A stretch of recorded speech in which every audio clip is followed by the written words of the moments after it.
We're almost out of time here, but I would be remiss if I didn't ask you about this phrase, the four archetypes of psilocybin.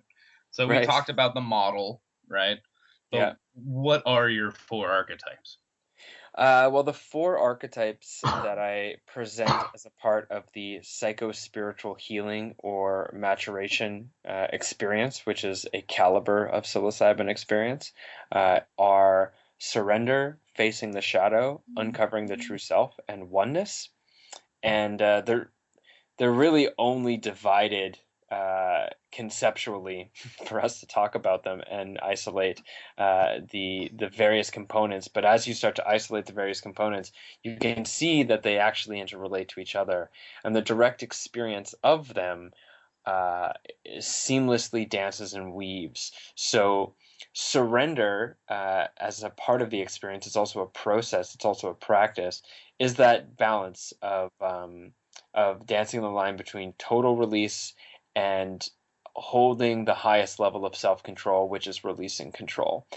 And it's that will lead into potentially facing the shadow, which is looking at the aspects of yourself that you don't necessarily want to see or typically wouldn't see, which would be a process of uncovering the true self, which is the true self being the things that are actually present in you, like who you really are, not just who you perceive yourself to be, which includes the darkness, which includes the mistakes you've been making or the mistakes that you haven't made. It also includes as far down as to who you are when you're expressing yourself um, from beyond that place, the place of mistakes and darkness, which are usually expressions of historical trauma, who you are beneath that trauma, the true self not as an identifiable thing, but as a series of behavioral patterns that are expressive of a totally and completely healthy you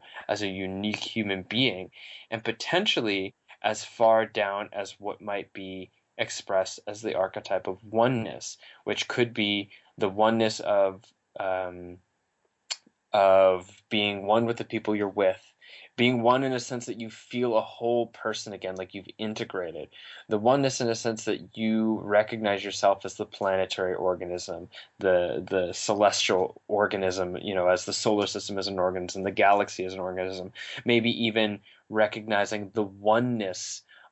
And being the oneness of all of existence, the non-dual mystical type experience, potentially even recognizing that as by surrendering in and through facing the shadow, you're able to uncover the true self of the which is you as the oneness of God, beyond the you and just as the I.